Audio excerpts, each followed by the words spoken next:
Hey, I'm Paolo Lee, and I am from Glendora, New Jersey. I've always been a musician. Music is in my family. I've been a singer-songwriter. I've learned how to play piano. But when I was in college, I was kind of met with this decision of like being more practical. So I did nursing for a while.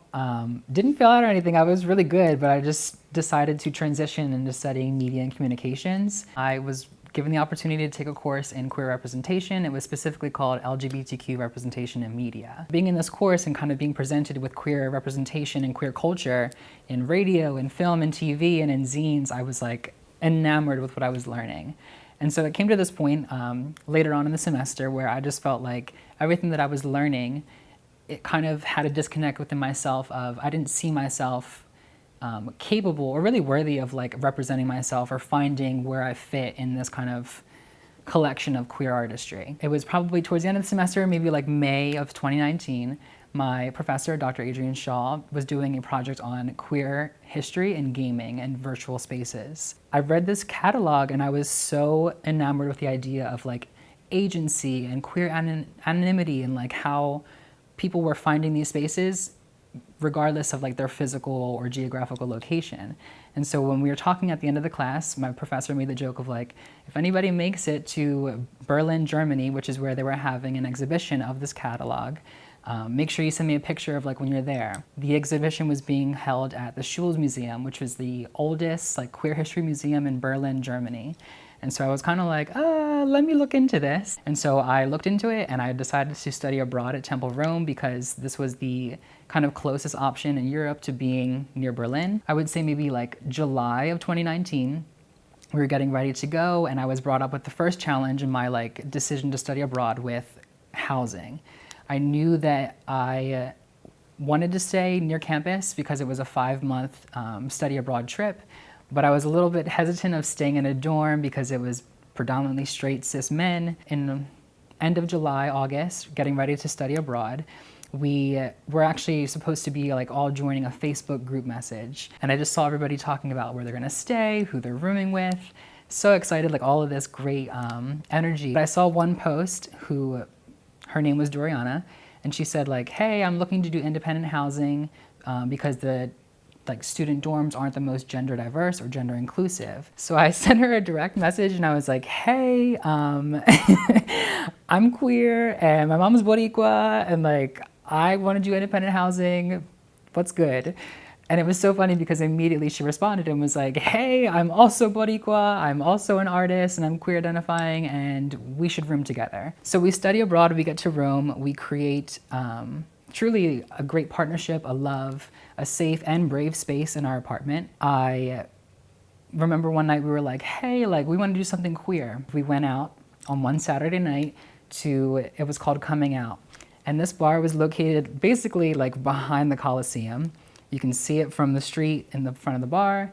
And yeah, we went and it was a great time. We're drinking, everybody's smoking in the street. That same night, we were leaving the bar, doing our thing, and I was wearing these huge heels. I had this long peak hood on, like I was dressed, ready to go. And I was clacking down the street, feeling myself. And I remember I walked past these two guys that were just smoking a cigarette. And when I walked past them and I looked, they were both like, oh, que bello. After the fact, I found out that like saying que bello to another man is kind of more of a slur or derogatory way of, you know, kind of just like jabbing at their femininity. Even in school, we were still faced with this level of displacement. And so we were both taking a course in international communications. And I remember vividly my professor one time was like, oh, I want to introduce you to our political science professor. I think you would really enjoy their work. When I got there, it immediately came to this point of my professor being like, oh, you need to meet Paolo because of his nails and his fashion and his hair and his makeup and all of these things that he does, but not for the work that I was doing or for my commitment to the class or the projects that we were working on. I had to come to grips with the fact that, you know, I came here to really free myself from that experience that I had before I left. And I'm still faced with that in school, in the city, at the gay bars, still faced with that internally as well. So as part of this study abroad experience, we were asked to represent ourselves and our identities through blog posts. We were ambassadors. We were writing about our experiences and really reflecting on how our identities influence our time in Rome, but at the same time how collectively our experiences were shared, right? I remember the first blog post that I wrote was about my name. My name is Paolo, but people in Italy were calling me Paolo, so it was this whole understanding for myself to reflect on why I really felt so discouraged, because the way that people perceived me was not the way that I wanted to express or represent myself. And so yes, I was writing about my name, but we also wrote other blog posts about food and culture. Being in Rome, right, this understanding of gender, of language, of everything that I was writing, my queerness was intertwined with it, like in everything that I was doing. And by the end of this blog storytelling project, I had a whole repertoire of my own writing, and also just video and film as well. And so I think that when I understood that I had created my own representation and found my voice and navigated this space from my own terms, it was this full circle moment of I completed, you know, my intention from going to Rome in the first place. So when I got back, I was in my junior year now, and I was still studying media and production, but we had this course, or this kind of programming, where you had to really pick your track.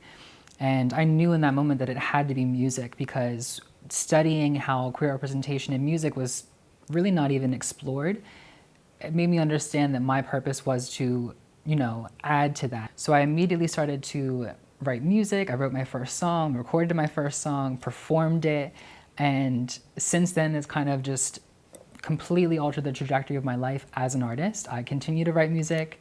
I'm working on producing my first EP, and everything that I produce now is coming from this queer perspective, right? Of who I am and how I want to express myself is inextricably like infused in everything that I do and everything that I want to be. And so I feel confident in the work that I'm doing because it's continuously informed by, yes, my queer experiences, but at the same time of my identity and how it relates to the culture around me. So I think that I'm really understanding now how my creative expression, my representation, my visibility is through my own means, it's through my own agency, and it's been incredibly liberating.